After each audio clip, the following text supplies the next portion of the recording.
ছোটদের জন্য আফগানিস্তান সালোয়ার মাত্র ১ গজ ৪ গজ পরিমাণ কাপড় দিয়ে কাটিং এবং সেলাই করলাম।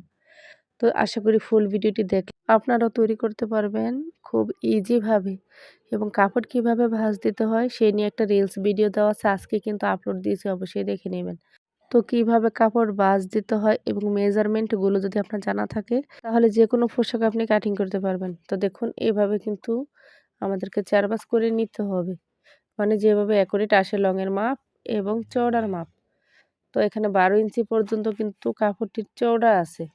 তো নিচের দিকে যদি আঁকাবাঁকা অংশ থাকে তাহলে আমাদেরকে কিন্তু সমান করে নিতে হবে। তা না হলে কিন্তু সেলাই করতে সমস্যা হবে বা ছোট বড় হবে। তো আপনারা কাটিং করার সময়ই ভালোভাবে সেট করে নেবেন। তো লং নিব ২৬ ইঞ্চি পরিমাণ। তো আমরা এখন ২৪ ইঞ্চি রাখবো। মানে ২ ইঞ্চি পায়ের মুহুরির অংশ আমরা জয়েন করব। তো এখানে এলাস্টিকের জন্য প্রথমে আমাদেরকে ২ ইঞ্চি নিতে হবে। এটা ছোট বা বড় এটা কিন্তু সবার ক্ষেত্রে আপনারা এলাস্টিকের জন্য ২ ইঞ্চি নেবেন। তো এখান থেকে ২৪ ইঞ্চিতে মার্ক করব এবং আর ২ ইঞ্চি আমরা বাদ দিব। ২ ইঞ্চি পরবর্তীতে কিন্তু আমরা জয়েন করব পায়ের মুহুরির অংশে। তো গুরুত্বপূর্ণ মাপটা দেখুন হাইয়ের অংশ।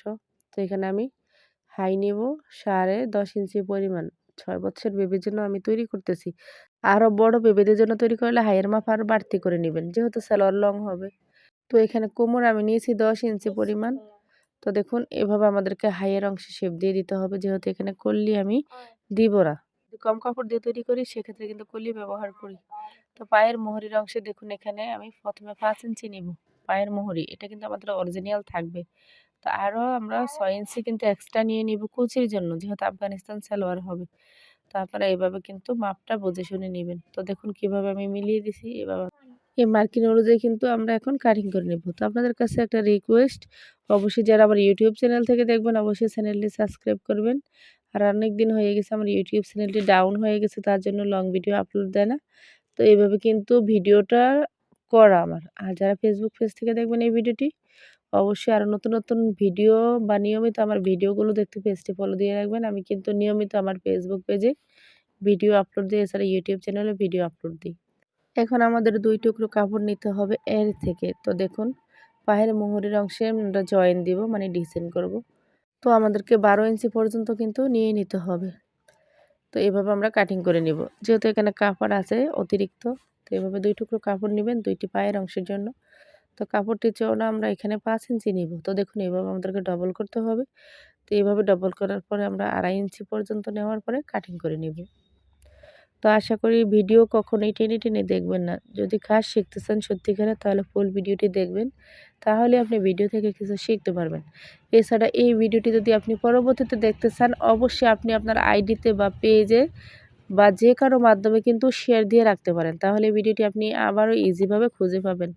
এছাড়া আপনার ভিডিওগুলো খুঁজে পাবেন না যদি শেয়ার দিয়ে না রাখেন।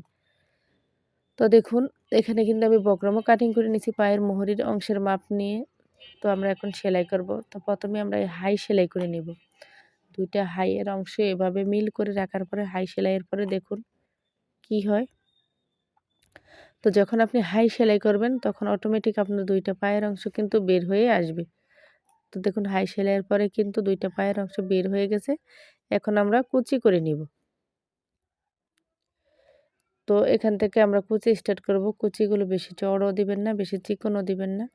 মিডিয়াম আকারে যাতে সৌন্দর্য আসে সেলাইয়ের পরে। তো সেম ওইভাবে কুচি করতে হবে। তো কুচি করার পরে আমাদেরকে কিন্তু পায়ের মোহরির অংশে মাপে কিন্তু কুচিটা আনতে হবে। পায়ের মোহরি ১০ ইঞ্চি। তো এভাবে ১০ ইঞ্চি এবং সেলাইয়ের জন্য ১.৫ ইঞ্চি ১১ ইঞ্চি মোট কিন্তু করতে হবে। তো এখানে বক্রমটিকেও আমরা এভাবে সেলাই দিয়ে নেব কাপড়ের সাথে স্টেপভাবে। তো দেখুন এভাবে মুড়িয়ে প্রথমে আমরা স্টেপভাবে সেলাই দিয়ে নেব। তো সেম ২টি পায়ের অংশেই কিন্তু আমাদেরকে সেলাই দিয়ে নিতে হবে। তো তারপরে এভাবে আমাদেরকে ভাঙা দিতে হবে। দেখুন এভাবে ভাঙা দেওয়ার পরে আমরা যতটুকু মোট কথা সেলাই করব পায়ের মোহরির সাথে অতটুকু 1/2 ইঞ্চির মতো রেখে বাকি কাপড়টুকু কাটিং করে নিব। তো অবশ্যই আপনারা এভাবে চক দিয়ে মার্জিন করে নিবেন, তাহলে আপনাদের সেলাই করতে সুবিধা হবে। তো আমরা সালোয়ারটির উল্টো দিক থেকে কিন্তু সেলাই স্টার্ট করব। দেখুন এইভাবে উল্টো দিক থেকে আমরা স্টেপভাবে সেলাই করব। তো সোজা দিকে আমরা নিয়ে আসব। তো দেখুন এভাবে সোজা দিকে ভালোভাবে সেট করতে হবে এবং আমরা কিন্তু লেস অ্যাটাচ করব সোজা দিকে। তো এভাবে আমরা কুচিগুলো ঠিকঠাক মতো বসানোর পরে লেজ বসিয়ে দেব ভিতরের অংশে। তো আপনারা লেজ যতটুকু রাখতে চান ঠিক অতটুকু লেস এভাবে বসানোর পরে আমাদেরকে স্টেপভাবে সেলাই দিয়ে নিতে হবে। তো সেম আমরা ২ টি পায়ের অংশই কিন্তু এভাবে সেট করে নিব। তো দেখুন কত সুন্দর হয়েছে আমি যখন লেসটা অ্যাটাচ করছি। তো আমরা সালোয়ারটিকে উল্টো দিক করে নিয়ে তারপরে পায়ের মোহরির অংশে যতটুকু রাখতেছি ততটুকু রেখে আমরা এভাবে ঘুরিয়ে ঘুরিয়ে সেলাই দিয়ে নেব হাইয়ের অংশে এবং পায়ের মোহরির অংশে। তো এখানে আমি ৫ ইঞ্চি নিব পায়ের মোহরির অংশ। আপনারা আপনাদের ইচ্ছে মতো বা মেজারমেন্ট অনুযায়ী কিন্তু নিতে পারেন। তো দেখুন এভাবে নেওয়ার পরে আমরা এখানে এলাস্টিক ব্যবহার করব। তো কতটুকু এলাস্টিক দিব? তো আমি এখানে ১৯ ইঞ্চি এলাস্টিকটা নিব। পুরনো সালোয়ার থেকে এলাস্টিকের মাপটা অবশ্যই নিয়ে নিবেন।